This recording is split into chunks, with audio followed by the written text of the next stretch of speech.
Mari kita bersatu dalam doa.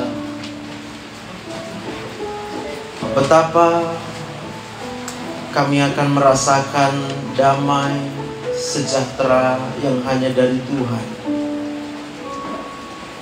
Ketika malam di mana Tuhan Yesus, Engkau lahir di dunia ini. Dan satu-satunya dasar kenapa Tuhan Yesus dilahirkan hanyalah karena Tuhan mengasihi kita. Karena begitu besar kasih Allah akan dunia ini, sehingga Ia mengaruniakan anaknya yang tunggal, supaya setiap orang yang percaya kepadanya tidak binasa, melainkan beroleh hidup yang kekal. Tuhan, kami mau setiap waktu yang Tuhan telah berikan bagi kami, dan kami mau menjalani waktu demi waktu dalam hidup ini, boleh menikmati, merasakan, mengecap betapa baiknya Tuhan bagi kami. Malam ini malam yang indah, luar biasa penyertaan Tuhan dalam hidup kami. Kalau kami boleh memasuki bulan Desember di tahun 2023 ini, kalau bukan karena keajaiban mujizat yang Tuhan kerjakan hari demi hari dalam hidup kami, tidak mungkin kami bisa sampai kepada hari ini. Kalau kami hanya mengandalkan apa yang kami punya, apa yang kami miliki, tidak bisa menjamin kalau kami bisa sampai dengan hari ini. Tuhan, kami mau berserah kepadamu sepenuhnya. Saat ini Tuhan, kiranya Engkau berkenan berbicara di tengah-tengah kami. Biar hamba-Mu berbicara bukan berdasarkan pikiran dari hamba-Mu ini. Kiranya Engkau menyampaikan isi hati-Mu Tuhan. Kau kuasai hati dan pikiran hamba-Mu di tempat ini. Dan kiranya Kau menjamah setiap kami umat-Mu yang mau mendengarkan apa yang Kau perintahkan bagi kami. Di dalam nama Tuhan Yesus kami berdoa, kami mengucap syukur hanya kepadamu. Haleluya. Sama-sama kita katakan amin, amin, amin. Selamat Natal. Shalom. Ada yang susah, ada yang sedih, ada yang kecewa, ada semua hadir. Tapi malam ini seharusnya bukan hanya malam ini. Damai sejahtera itu setiap waktu itu kemudian harus kita alami dalam hidup ini. Dan kalau kita tidak mengalami damai sejahtera itu, ya yang rugi kita juga. Ketika kita memilih untuk takut, marah, kecewa, saya katakan yang rugi kita. Sebab Allah itu yang kita kenal adalah Allah sumber damai sejahtera. Dan bahkan kalau kita malam ini akan merenungkan tentang Natal, maka ini jadi modal sangat penting buat kita. Memastikan hidup yang kita terima dari Tuhan itu kemudian akan kita jalani dengan cara yang berbeda. Tidak kita izinkan sedetik pun dalam hidup ini kalau kita hanya bersungut-sungut. Tidak kita izinkan dalam hidup ini kalau kita bingung dengan hidup. Kayak mana nanti hidupku ini? Kita lihat anak kita, kayak mana nanti masa depan anakku ini ya? Sebab Allah adalah Allah damai sejahtera. Saya mau katakan, kalau kita masih menjalani hidup dengan cara yang demikian, berarti apa yang kita jalani hanyalah rutinitas agamawi. Kalau didengar tadi liturgi dari yang cucu-cucu tuh ya, cucu lah ya berarti ya, yang dewasa, Damai sejahtera setiap waktu, sukacita setiap waktu.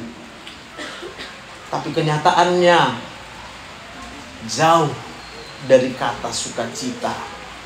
Lukas 2 ayat 14. Kemuliaan bagi Allah di tempat yang maha tinggi, dan damai sejahtera di bumi di antara manusia yang berkenan kepadanya.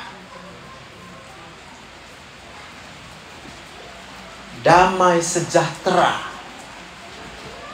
Tapi harus kita pahami, damai sejahtera ini bukan disulap oleh Tuhan, dijadikan mujizat oleh Tuhan. Artinya begini, kita lagi susah, tiba-tiba kita doa, Tuhan, damai sejahtera itu bukan kado, bukan anugerah.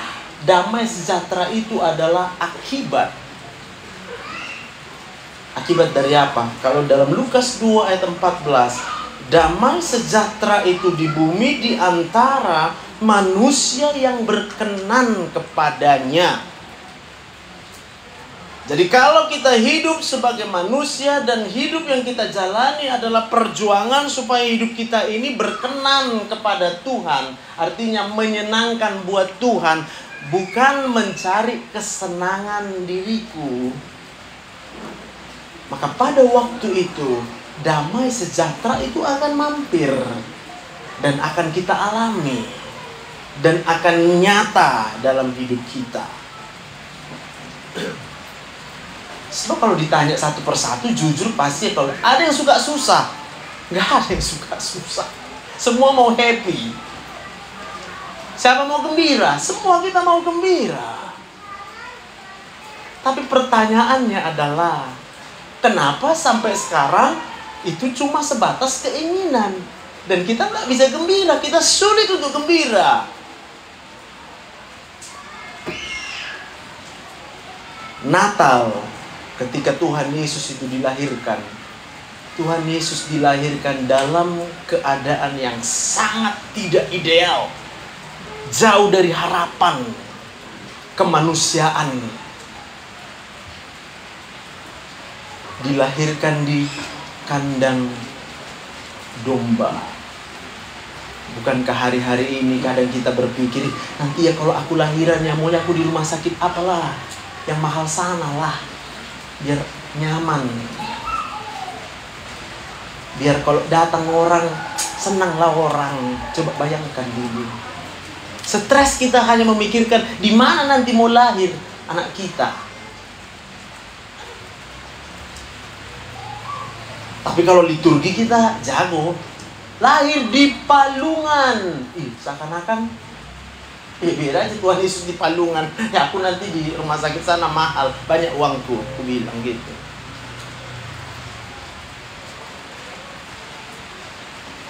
Hari ini telah lahir bagimu juru selamat, yaitu Kristus Tuhan di kota Daud. Dan inilah tandanya bagimu, kamu akan menjumpai seorang bayi dibungkus dengan lampin dan terbaring di dalam palungan. Keadaan yang tidak ideal, keadaan yang gak kita suka. Manusia genetiknya akan mengejar kenyamanan buat tubuh ini. Maunya yang enak saja, gak suka dengan yang gak enak. Maka kita berjuang menjalani hidup ini supaya apa? Kita harapkan hidup kita berubah. Yang dari gak enak jadi enak. Yang belum punya kendaraan karena harus jalan kaki, berpikir, enak kali rupanya kok bisa punya sepeda motor aja ya. Beli nanti sepeda motorku supaya enak.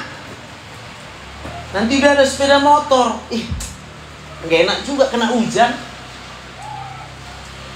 Belilah mobil supaya gak kena hujan. Kita mengejar hal-hal yang kemudian hanya untuk mengenakkan diri kita, sampai kita lupa kok Tuhan Yesus harus dilahirkan di kandang domba. Tempat yang ukuran manusia sangat tidak nyaman, Tapi pada waktu itu malaikat berkata, kemuliaan bagi Allah di tempat yang maha tinggi dan damai sejahtera di bumi di antara manusia yang berkenan kepadanya. Berarti kalau kita menggantungkan keadaan daripada kehidupan kita sehingga itu menjadi sumber damai sejahtera yang kita pikir itu jadi damai sejahtera, kenyataannya sampai hari ini mungkin kita hidup di dalam kekecewaan, kesusahan hati, tidak bisa gembira.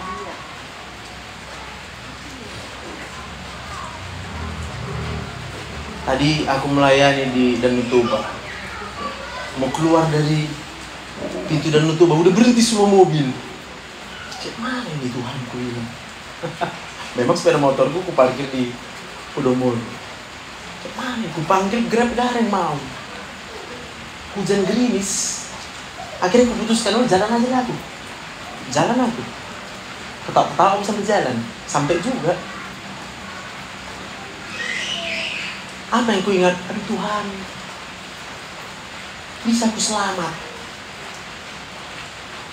Apa bukan karena kebaikan Tuhan? Apa gak bisa aku kemudian ngamuk-ngamuk? Kayak gini lah kan? Mau melayani aku, tapi mesti kan enggak. Nah, macet jalan. Ketemu jalan macet, marah kita. Ketemu hujan, marah kita. Kok hujan? Kubuktikan tadi hujan ketawa aku jalan. Nah. Sengaja ku live kan. Terus ada yang bilang, lagi di luar negeri ya? Iya, lagi di Korea Selatan, ku bilang. Padahal tak pernah ke Korea Selatan. Tapi kayak di Korea Selatan, iya aku bilang. Hujan itu. Kenapa kalau hujan? Aku bilang. Apa kemudian ketika kita hanya mengharapkan keadaan seideal yang kita mau, lalu itu yang menjadi sumber damai sejahtera, dan itu yang kita dapatkan? Enggak. Itu yang mau kita pelajari. Jadi coba ingat kembali malam di mana Tuhan Yesus lahir di tempat yang tak enak. Itu tekankan dulu. Gak enak, jauh dari harapan, dan yang datang ke sana adalah yang pertama tentunya papa mamanya Tuhan Yesus, yaitu Maria dan Yusuf. Kakek mana lah kurasa kalau kita jadi si Maria dan si Yusuf ini ya. Kurasa udah kita tinggalkan Tuhan. Apanya maksud kau Tuhan? Kok kayak gini hidup kau buat sama aku? Satu malam bermimpi Maria didatangi oleh malaikat. Maria, aku tahu kau belum masih tunangan sama si Yusuf, tapi kau akan mengandung oleh Roh Kudus. Daripadamu akan lahir juru selamat. Maria bisa saja bilang, udah gila kau, enak kali. Terus rusaklah masa depanku. Apanya maksudmu Tuhan? Lalu malaikat datang juga sama si Yusuf. Dibilang juga kayak gitu. Jawab si Yusuf, ku ceraikan nanti diam-diam ini. Tapi Tuhan tahu isi hatinya. Lalu malaikat bilang, jangan kau ceraikan. Lalu kemudian ketika sudah mengandung pun harus melarikan diri. Dikejar-kejar sama Herodes. Bisa aja marah si Maria, kayak mana kok Tuhan udah mau ku kandung ini ya. Udah mau si Yusuf tetap jadi bapaknya ini. Walaupun tak tahu tak kayak mana bisa jadi ada anak. Lari orang itu ke Mesir. Kurasa kalau kita stres keguguran nih kita itu. Iya kan Bang? Kalau udah stres berat kali, ya kan? Keguguran lah. Udahlah stres harus jalan sampai ke Mesir nih. Kayak mana jauhnya itu jalan kaki. Sementara kita mungkin baru macet aja jalan, udah marahnya kita kan? Hilang damai sejahtera. Tapi karena kemudian Maria itu menjalani semuanya itu, dengan cara yang berbeda, maka dia mengalami damai sejahtera sampai ketika harus lahir pun. Ketuk sana, ketuk sini, maaf, gak ada tempat bagimu. Di sana ada kandang. Bisa aja marah gitu. Apa maksud kau? Hah? Aku mau melahirkan, kau suruh ke kandang. Coba kalau kita itu marah kita, yang gak ada nih kurasa otaknya. Kita bilang gitu kan. Tapi Maria kemudian ya udah di kandang, gak apa-apa, lahir dia di situ. Steril kandang, mana pula steril kandang, kuman semua di situ. Semua bakteri ada di situ. Mau dibersihkan kayak manapun, namanya memang kandang. Mana mungkin steril? Tapi lahir Yesus sebagai manusia. Karena 9 bulan dia dikandung.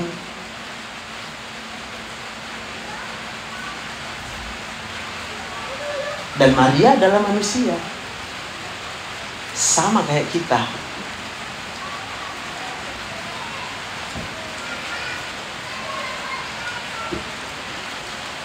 Amin.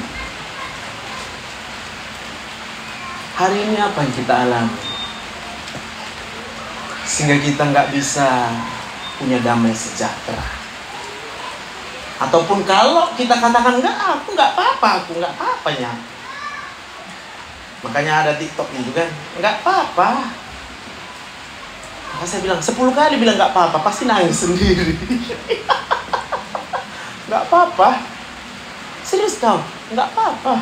Serius lah, nggak apa-apa. Serius dulu.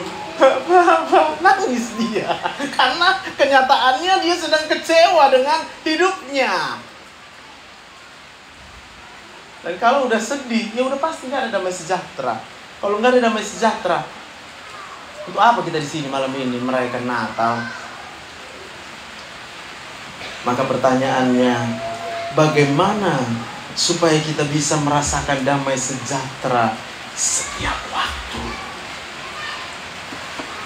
Maka kita harus belajar dari Maria.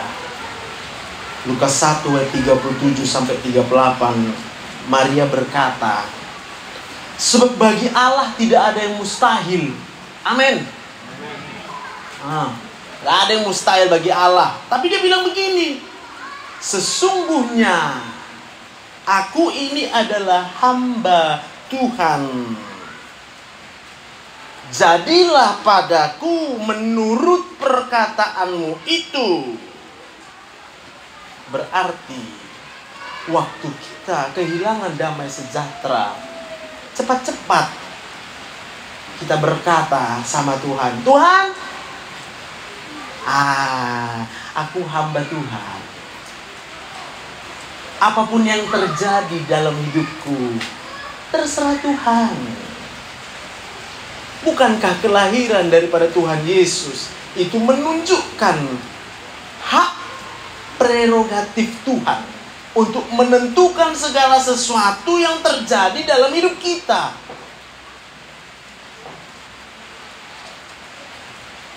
Tetapi bagi orang yang kemudian mau memutuskan, aku mau jadi hamba Tuhan aja, terserah Tuhan, hadiahnya adalah damai sejahtera.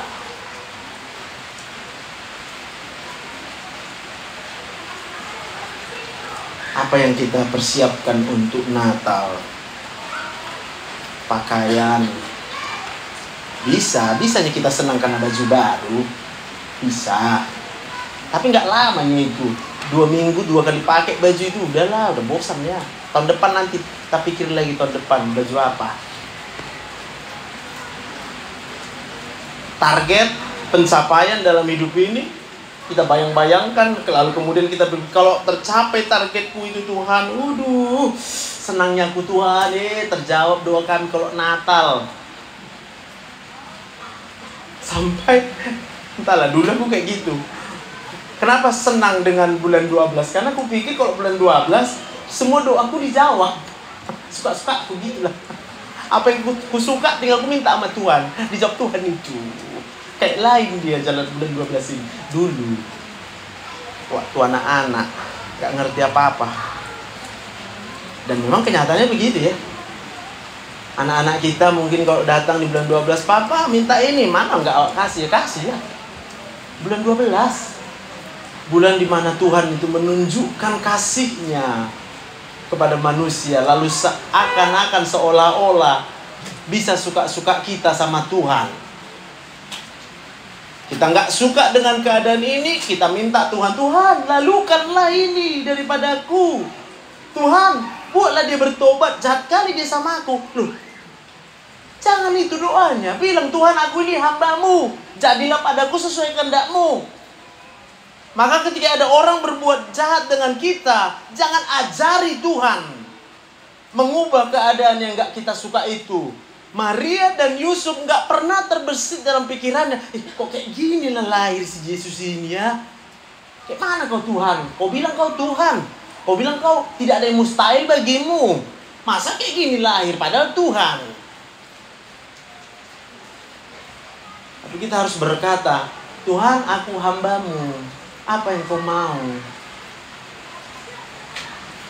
Ya, kalau ada orang yang jahat, kasihilah yang jahat sama kita. Itu kan maunya Tuhan. Kalau maunya kita, dia bertobat. Maunya kita. Karena maunya kita cuma satu, mau enaknya saja. Mau apa yang kita senangi. Mana mau kita mengikuti apa maunya Tuhan. Tapi malam ini, kalau kita mau merelakan kehendak kita, kita serahkan untuk mengikuti kehendak Tuhan saja. Pastilah tiap hari damai sejahtera kita alami. Enak kali itu biar kita tahu. Enak kali damai sejahtera itu. Bebas dari rasa takut, bebas dari rasa khawatir, bebas dari rasa marah, bebas dari rasa kecewa. Yang ada cuma mengecap, melihat betapa baiknya Tuhan. Gak sempat kita mengecap kejahatan orang lain. Ini biar aja orang lain jahat. Kita tetap mengecap kebaikan Tuhan. Orang jahat jangan sibuk kita mendoakan supaya dia bertobat. Orang jahat jangan sibuk kita berdoa, Tuhan sakit kali hatiku, sakit kali hatiku, sakit kali hatiku. Kayak mana ya? Kapan mau damai sejahtera? Tanya sama Tuhan, apa yang harus kulakukan Tuhan? Aku ini hambamu Tuhan, dijahatin orang. Pasti ngomong Tuhan, ampuni musuhmu. Kalau lapar dia kan, kasihlah dia roti. Mana tahu di sini ada yang membela Israel. Mana tahu. Jangan sama pendapat kita dengan orang yang tak mengerti dengan firman ini. Aku bukan mendukung ini, mendukung itu. Tapi seharusnya kalau anak Tuhan diserang, kasih roti. Rudal ditembakkan, roti dikirim Israel. Kalau itu ditunjukkan Israel, nama Tuhan dipermuliakan. Tapi yang ditunjukkan apa? Oh jago kau, lebih jago aku, apa kau rupanya?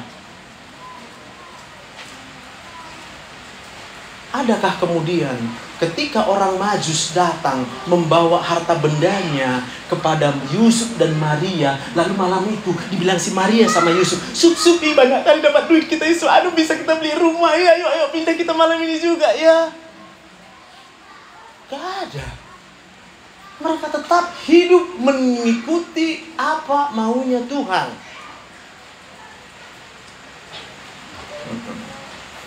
Kadang tanpa sadar kita bahkan meminta supaya Tuhan menyelesaikan masalah kita. Tolonglah Tuhan selesaikan masalahku. Kan bagimu tidak ada yang mustahil. Lalu pertanyaannya, kalau kita adalah hamba Tuhan, apakah kita yang menghambakan diri kita kepada Tuhan, atau Tuhan yang kita hambakan kepada diri kita? Pokoknya lo mauku, apa mauku, gak suka aku. Kenapa rupanya? Kalau kita mau merasakan menikmati damai sejahtera, Malam ini, jadikan Tuhan sebagai Raja dalam hidup kita. Hiduplah untuk mengikuti keinginan Sang Raja. Mau Sang Raja bawa kita ke parit busuk, ikut kita ke parit busuk. Kira-kira begitu. Mau dibawa kita kepada orang yang menjahati kita, ikut kita. Aku ini hamba-Mu Tuhan, jadilah padaku seturut kehendak-Mu. Amin. Aku nyanyilah satu lagu mengakhiri khotbahku kan, dari D. Tahun yang semua kita lagu, cuma ini aja lagu itu. Damai dari sorga. Hanya ketika kita mau menerima keadaan ini yang gak kita suka itu sebagai tanda penghormatan.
Sama aku langsung, kau enaklah hidupmu, katanya gitu sama aku.